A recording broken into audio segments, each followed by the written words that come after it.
McGlynn is in. I repeat, McGlynn is in. Let the fun begin.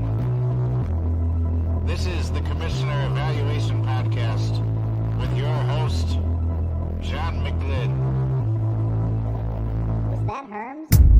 He got them guests on the Rolodex, stopping by to talk about some Dynasty Superflex. Everybody, yo, commish is in. It's time to sit down to listen to John McGlynn.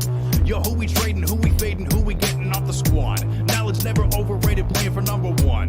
And yo, McGlynn is in. It's time to let the fun begin. It's the Commissioner Evaluation Podcast with John McGlynn.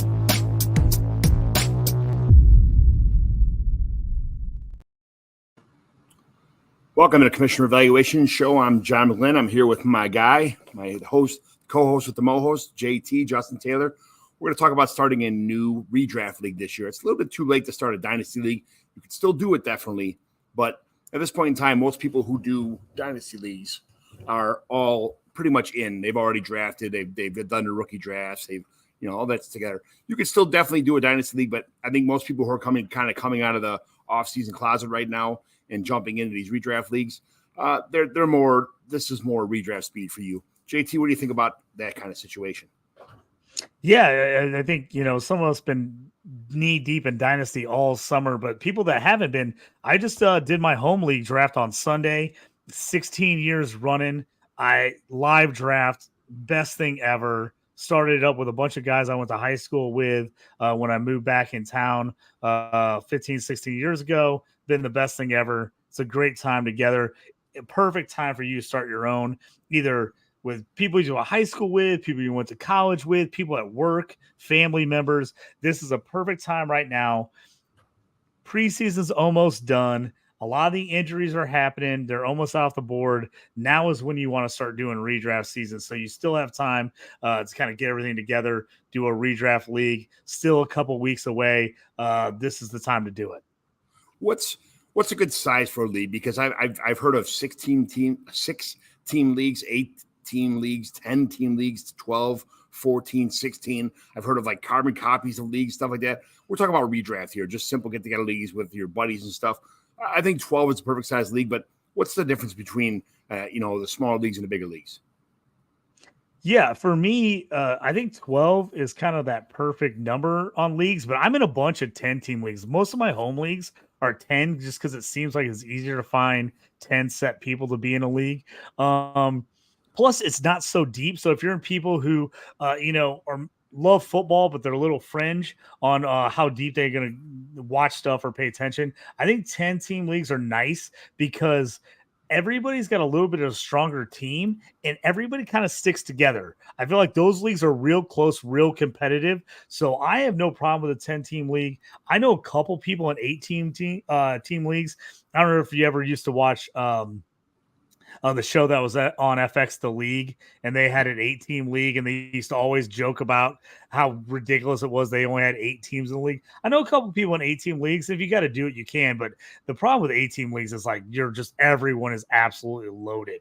I mean, it's loaded up and down the line. So if you're going to do 8-team league, you probably need to run deeper rosters just to make sure you have enough guys going. But I like that 10 to 12. I feel is a sweet spot. I think once you get over 12, you're really upping the difficulty level in your league. Yeah, speaking of that, what's a roster supposed to look like? Because most of my leagues that I'm in, I have a quarterback, 2 running backs, 3 wide receivers, a tight end, a couple flex. Generally speaking, 2 flexes is pretty good. And then a super flex. But I don't use a kicker in a defense because I think most of us people who are in this a lot just realize that there's not really positional advantages. There's no way to, it's all kind of luck, it seems like, with kickers and defenses, unless you do IDP, which we're not going to talk about today. And I know you want to do that, JT, but we're not talking about IDP. So what does a good roster for a redraft look like with a bunch of just kind of sit in the garage, putting stickers on a board? What's a good roster setting and how many bench spots? Yeah, for me, if I'm starting a basic league with a lot of people that want to get in a league, but maybe have never been in a league, and I want to try to go basic settings, a 10-team league, I like 1 QB, 2 running back, 2 wide receiver, a tight end, 1 flex spot, and then kicker defense. That's going to be your basic league if you're just starting out on a basic ESPN, Yahoo league, kind of how they've done it for years. That's kind of the basic league. I have no problem getting rid of the kicker and defense if you don't want to run that side of things. If you do that, though, I would definitely suggest adding in either one more starting wide receiver spot or 2 flex spots to kind of fill those in, because you still want to have at least 9 people starting minimum, I think, in your roster. So that's what I would do. And then if you want to take it up that one notch further, I think that's when you add that super flex in where you can play a second quarterback if you want to. I think that's definitely something that I would take to a league when I'm starting it.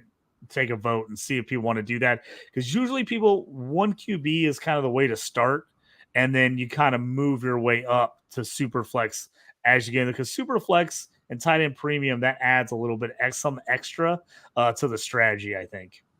And some people might be new into fantasy football, but like you said before, Yahoo and ESPN Sleeper, try, give Fantrax a try. Also, they have, people come from, they have college football options. There's NHL hockey, like me and you play. There's options on there to play NHL hockey leagues. There's all kind of. What do you like about Fantrax that the other sites don't have, or that is better than the other sites? Yeah, so this is one of the things that I think if you're getting into commissioning a league for the first time, this is really one of the main things you need to think about is what site do you want to use for your league? Because a lot of people don't like changing sites. Once you're on a site for a league, you've known it like I know, John. It's real tough to get people to switch. And so picking the right site for you. Now, I think all these different sites have some pros and cons, some things that are really good about them, some things that maybe are not. Free leagues, obviously a lot of people, they don't want big money. Free leagues, the leagues that do cost money, the sites that do cost money, usually you're paying for the it's customizable. You can do so much more with it, so much more options, adjustments. So I just think you need to know where you're at. I think if you want to start with a basic league, no problem. But if you start with that league moving up and people say, hey, let's add some different crazy things, then maybe you want to think about getting into a league that's a little more customizable. Big thing these days for me is it depends on who's in my league. Older guys who work on computers a lot and are at desks like leagues that are big desktop leagues. Other guys I know do never are on a computer. I mean, they literally do not touch a computer ever. And so they need to be on a league that they can get on the app on their phone and do everything with their phone. So I think knowing your league mates also makes a big difference on which platform you want to choose. Yeah, if you're in a league with cops and firemen and construction workers and stuff all day long, they don't really have the time. They can log in on your, on your, how do you call it? On your apps, not on your apps, but on your web pages on your phone. But people want the simplicity of an app, that kind of thing to switch around stuff. So look for a league that's multi-use for everybody. But that's just picking out a host site is very important to make sure everybody's able to use it whenever they want, whenever they can, wherever they're at, on the road, family trips, all that kind of stuff like that. What's when we talk about settings? First of all, we talked about the roster size and how many bench spots do you have, and then we'll get into scoring next. But what's a good spot if you have a 10-team league with a quarterback, 2 running backs, 2 wide receivers, a tight end, and then a couple flex spots? How many bench spots should you have? So in my league that I've been running for about 16 years, we've kind of talked about voting and changed some things, but everybody kind of said, hey, man, let's stick with all we've always had. And so we still have a kicker. We still have a defense because we've done it forever. But in that league, we have 8 bench spots. So we're starting 9 total players, quarterback, 2 running back, 2 wide receiver, 1 tight end, 1 flex, a kicker, and a D. And then we have 8 bench spots because we assume you don't have to carry 2 kickers. You don't have to carry 2 defense. So if you don't do that, that gets you all your starting spots for the most part, 1 backup. So I like to be in that 60-70 team. Yeah, don't waste your spots on extra kickers, extra defenses. You're wasting bench spots when you do that kind of stuff. So just try and keep 1 kicker. I always try to find, just if I have any leagues with kickers, I try to find the best kicker with the latest bye week that plays in an indoor and a good scoring team. That's the key to it all. In defense, unless you got the Patriots or one of the top couple teams, it's like a tight end. Everything's kind of a wasteland after that. So, what about points? When we talk about points, what kind of points are you talking about? Because there's passing, rushing, kicking, receiving, defense, or special teams. Like I like having 5 passing touchdowns. Everybody talks about 4 and 6. And then, points for passing first downs, 2-point conversions, how big are interceptions? Like a quarterback situation, what kind of scoring do you like for your quarterbacks? So when I start a lot of my redraft leagues, I have like pretty advanced settings in some of my dynasty leagues. But for my redraft leagues, a lot of them I went with kind of the basic ESPN when they kind of just had like this is the classic scoring. Kind of started with those and then kind of adjusted from there. So I actually have 6 points per touchdown for my 10 team redraft. I have an auction league that we actually have a super flex spot in. That one, because of the super flex, we actually moved it down to 4 because we didn't want all the quarterbacks to be so much more valuable. And we wanted it to actually be where certain matchups and certain quarterbacks, it was a question whether you wanted to start a good third wide receiver or whether you wanted to start a quarterback in that super flex spot. And so we kind of like that. Talked to Barry in my league. They like that where it wasn't like if you didn't have a second QB, you were actually just absolutely screwed because you were going to get outscored big time. So I think it does become league dependent. But for me, I like to go the 6 QB just because QBs kind of matter, especially in one QB. I like to go 6 QBs, 6 points per TD, excuse me. Then the point per yard rushing receiving. PPR is whether you want to do it or not. I prefer at least a half or a full point PPR league. I just am a points guy. I want to see guys score. And it makes, if you don't have any point per reception, it definitely changes the wide receiver landscape and how valuable they are. Running backs become quickly way more valuable. So I want it to be easier where people can have different draft strategy and it works. So you don't always have to do the exact same thing. So I definitely want to do at least half a point to a point PPR. As you get advanced, you can add that tight end premium in. Most of my home leagues that I've had for years and years and years, we don't do tight end premium. We just never have. I brought it up. People said, let's stick with what works. But in almost every new league I've started, that is either a new redraft or a dynasty league, we always add some kind of tight end premium in there.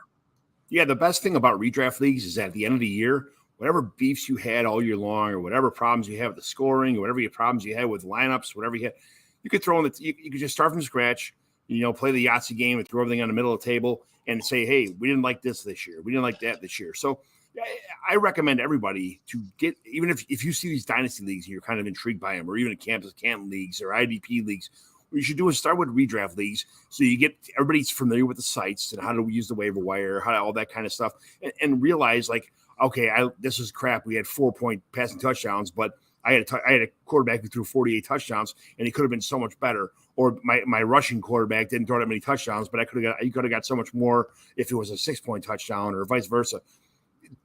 Go through all your settings in redraft mode for 2 or 3 years, and then I think that's a good time. 3 years is a good time to adjust and get to know all your settings so that you're ready for a dynasty league if you want to make that jump. Some people are in redraft leagues for 20, 25, 30 years, and they love it. There's no reason to jump dynasty if you're not that guy or your people aren't that serious about it.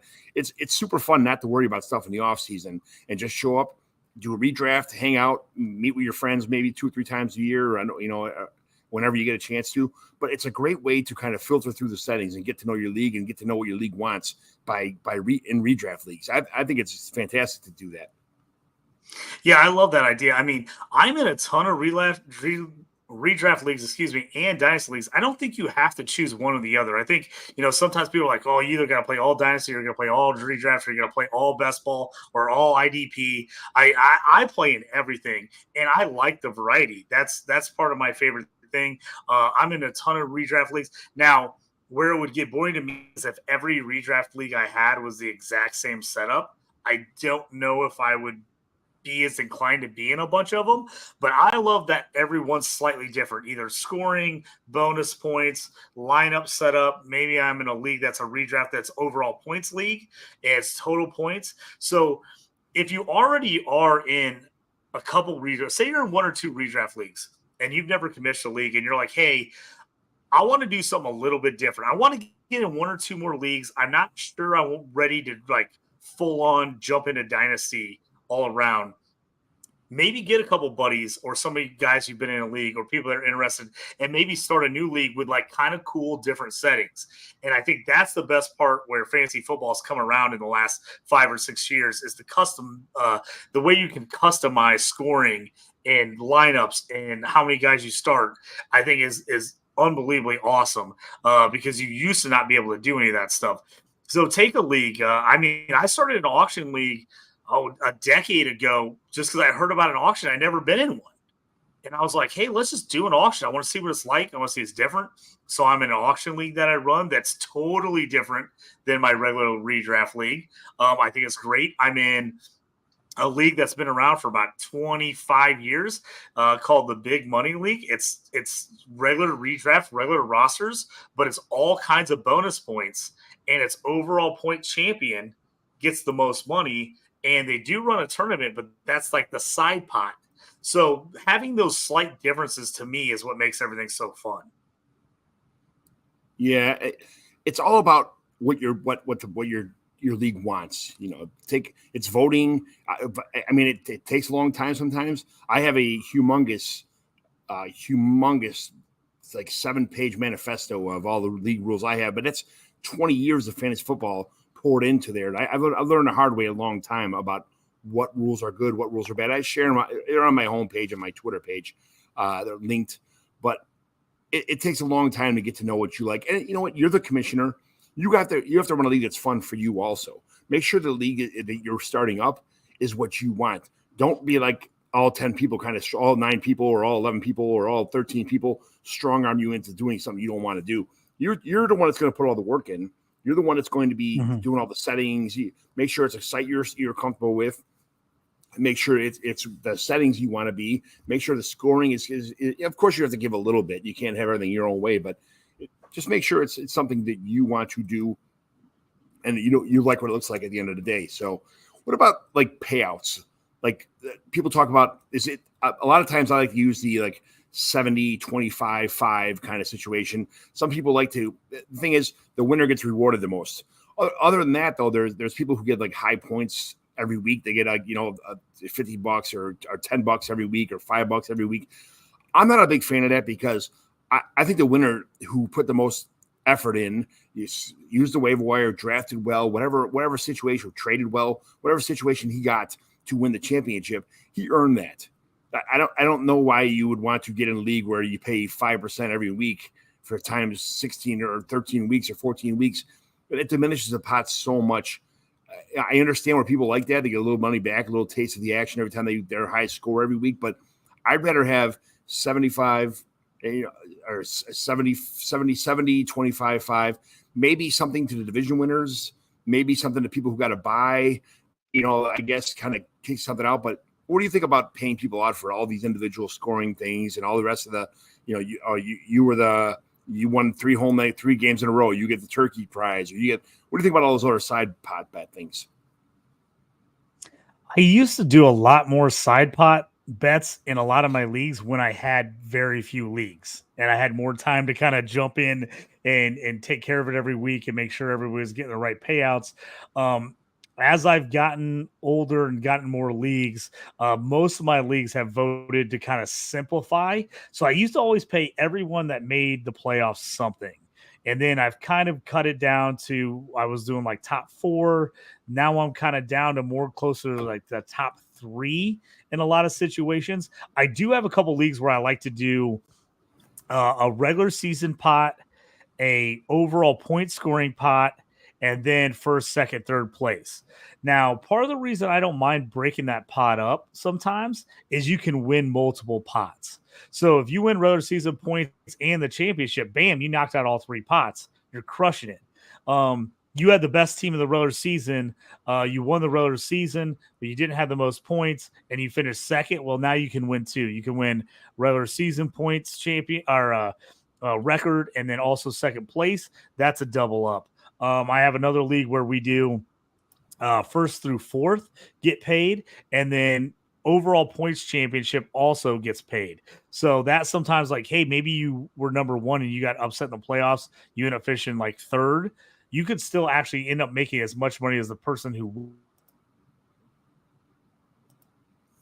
wants. Real simple if it's a brand new league, and then go from there. Start off easy. Don't make it too complicated, and then as you feel comfortable with it, then bring up to your league mates and start, voting on changes from there. What about like I like to have two co-commissioners in my leagues when I start my leagues. I like to have, just in case there's a tie in voting, or there's somebody there's a collusion situation, there's somebody wants to drop out, or there's a big problem in the league. That way, it's not one guy with a hammer and everybody calls him the dictator or power monster or whatever they want to, any kind of word. It's nice to have the whole league brings up their concerns and there's a panel of three to vote. Or what about like having people that help you out, like a financial secretary or something like that ease the burden for the commissioner who starts up a league. I always have for every league I have that I start, I have a financial secretary, and I make sure I ask people. I don't ever force anybody. I said, does anybody want to be a co-commissioner with me? And when I'm on vacation, they can do all the settings. Or if I go to a football game and something goes wrong, they can fix a lineup, stuff like that. It's to help you out, so you're not carrying the burden of everything. What as a commissioner, that some of the leagues you run, what are some other things that are elaborating on things I just talked about? But what's some other things that's a good strategy for being a commissioner, for helping yourself? Yeah, I think definitely have a co-commish, even if they're not like making decisions. Let them have commissioner powers so that they can get in and help you if you get in a bind and someone's like, oh, I can't do this. You're like nowhere to be found, or you're at work or cell service, or something happens on a Sunday morning. I'm always about having a co-commish, even if they don't take the main duties, having somebody that can step up and take care of something easily if I can. So I definitely like that. Now, something I've learned about, like what you said, having somebody that's kind of like the secretary handle the money. That is something I need to implement big time. That's been the biggest burden for me running my leagues is collecting money and getting the money paid back out. Now, there is a lot of sites that do that now. League Safe, I know, is one that I've used in a lot of leagues. So that's nice. Being able to do some stuff on your phone is nice. Able to transfer money easily that way. But yeah, having someone as a secretary that can kind of keep an eye on that thing, and that's really their only job, that is super helpful. And that's something I really wish I would have done when I started a lot of my leagues, was get someone to kind of handle that side of things for me. Yes, it is pretty nice having people who, they don't mind being a financial guy because they have all the PayPals and the banking apps and all the other things like that. Some people, they do a lot of like Facebook Marketplace and all the other things. So they have all these pay apps, and it makes it easier because if, like myself, I don't do any of that stuff electronically. So there's people who do have all those pay apps for everything that they do on Marketplace or on the selling their product or having some kind of business. It's so much easier for them to do all that kind of stuff. And you just buy them beer at the draft every year. Like, hey, I'll pay for your beer. You collect all the money. That it just kind of help each other out, kind of. That's what it's supposed to be all about. So, what about, how do you keep people coming back every year? Like, how do you make it fun? What's some good things that you do, like games or stuff like that? That like I put out videos every week of what's going on in your league. Kind of give a little type up on the board like what happened in your league. What's some other fun things that you could think of that keeps people coming back all the time, like to another redraft league or in a dynasty league? What's some things that you could add to make it fun for everyone? Because at the end of the day, we want to play fantasy. We want to win, but we want to have fun while we're doing it too, like razzing each other up, but not being like a jag off about it, but still making it fun. Yeah. Yeah, I think sites have gotten better about having ways to communicate and kind of talk. A lot of them have chats now on there, which I think is great. I mean, I used to just have text chats for people, and everybody's texting and texting. It's kind of nice that it's on the site as opposed to a text group or like a group me. So I think that's something that's really beneficial because the more people are active on there, I think it keeps people kind of involved. The one thing I really do that everybody looks forward to is I always host a draft. Now I own a couple of restaurants and bars, so I always host a draft. And even if you don't own one, you can easily talk to someone in your town, and most people will take it because they want people coming in and hanging out. And find somewhere that has like a side room or like a patio. And what I always do is I host a live draft, and that's everybody's favorite part of the whole year is the live draft, all kind of razzing each other. We're older now. When we started this league, we're in our 20s. Now everyone's in their 40s. We don't get to see each other as much as we used to. We don't get to have a beer like we used to. So that's a big thing. I hire a girl to do our draft board. Either a waitress that already works there or somebody I know, and I have everybody throw me an extra $10 for the league. We give it to her, and then she's up there. She can put the names on the board.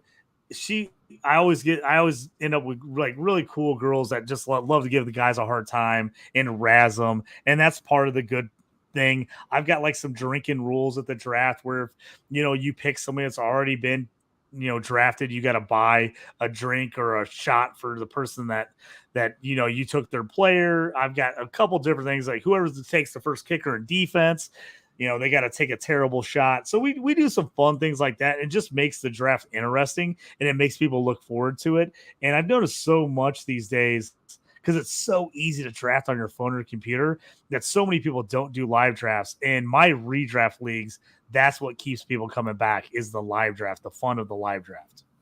Yeah, it is nice to have the live drafts, but it's almost impossible to have everybody show up, all 8, all 10, all 12 people. So it's a benefit. Back in the day, you had to find a proxy, and the guy didn't draft anything like you wanted, so people would get discouraged because they didn't like their team. But now, no matter where you're at, if you're at your kid's baseball game or you're somewhere else, you could draft your own team on your phone. With Fantrax, with Sleeper, with any of these sites.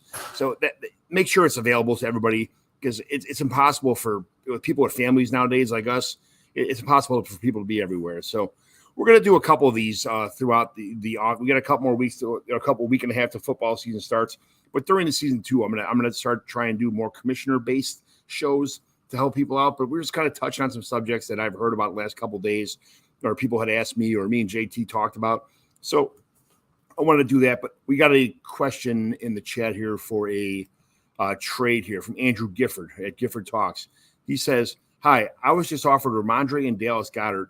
If I give James Cook and Darren Waller, should I accept? Would have Ramondre with Tony Pollard and Najee. I would have to start Goddard, but would also have Justin Jefferson, Amon-Ra, and A.J. Brown. It's a good starting lineup." So it's hard to kind of answer some of these questions when you're not sure about how big the league is, if you're in win now, what's the rest of your roster looks like, where your needs are on your team. But just off the bat, he was offered Ramondre Stevenson and Dallas Goedert, and he gives up James Cook and Darren Waller. Should he accept? So in a vacuum, Ramondre and Dallas Goedert or James Cook and Darren Waller, JT, what do you think? For me, I'm not a big James Cook guy. I actually like Damian Harris. I think he's going to get more run for the Bills than people think. I like Stevenson. I like it. He was really high. People are a little down because of the Zeke signing. So I think now is a perfect buy time for him. And I like Goddard a lot. I know people are higher on Waller. I think Waller's going to have a solid season, but I'm really worried about the injury concerns with him. Can he give me a whole year there? For me, I like both those guys better. I like Goddard and Stevenson better. So I'm absolutely pulling the trigger on that. For me, almost regardless of scoring settings, I'm taking that side. Yeah, I tend to lean towards Waller this year, but he's got such injury concerns and, not so much of not so pass happy of a team. So I get it where you'd favor Goddard and Ramondre, but even with Zeke signing, like you said, I think he's going to have a lot more fantasy points than James Cook will. Josh Allen's a running quarterback, doesn't dump off to the backs too often, and James Cook's not like a between the tackles kind of grinder either. So he's going to lose a lot of end zone touches, a lot of Or, if you get points for first downs, he's not going to get those. Damian Harris will get all that kind of stuff. So, I would take the Ramondre side. Probably pretty easily on that side. But thanks for the question, Andrew. Go ahead. Yeah, like I said, if you look at just where those guys are getting drafted right now, Ramondre is way ahead of James Cook, and Waller and Goddard are probably getting drafted about the same. Waller's probably slightly ahead of Goddard, so I'm on the Stevenson Goddard side all day. JT, under a half hour. What the hell? How did that happen? This is awesome. See your way out. See what's going on. Tell everybody where you're at. All that stuff. Where they can find you at. Yep, you can find me at JT Orange on X, the old Twitter. Also, the host of the Stew with JT Brew. I've got a couple new episodes coming out. Look for me now that season is coming underway. I will have a college football and a NFL football bet show every week on the Stew, where you can hear my JT parlay of the day. Have both those coming out. College one this week. Week 0 starts on Saturday, so I'll have a show coming out here in the next 2 days for season-long bets there. Look for me all season doing that kind of stuff here with you. Also on a Devy show on Dynasty Pros Football. Check me out on their YouTube channel doing Devy every Monday or Tuesday during the season. We've been doing every other Monday, but I think we're going to do possibly Tuesdays during the season. And then if you are an IDP guy, look me up on DLF. I do IDP rankings and a bunch. I'll be doing a weekly series of IDP stuff during the season over there if you're a subscriber. John McGlynn, 75 on the Des Bryant machine. Hey, look for me there. Answer me any questions, whatever you got. I'm there. Any other commissioner stuff, feel free to inbox me. I'll try to, throughout the season, if you have any commissioner problems, any commissioner issues, any league issues, any league mate issues, feel free to DM me or just ask me straight out, and I'll put it in podcast form for everybody to listen to. And thanks for listening to Commissioner Evaluation. I'm John McGlynn. You can find me at John McGlynn 75. And thank you very much for the watch, listen, and join. McGlynn is in. I repeat, McGlynn is in. Let the fun begin. This is the Commissioner Evaluation Podcast with your host, John McGlynn. Was that Herms? He got them guests on the Rolodex, stopping by to talk about some Dynasty Superflex. Everybody, commish is in. It's time to sit down to listen to John McGlynn. Who we trading, who we fading, who we getting off the squad. Knowledge never overrated, playing for number one. And McGlynn is in. It's time to let the fun begin. It's the Commissioner Evaluation Podcast with John McGlynn.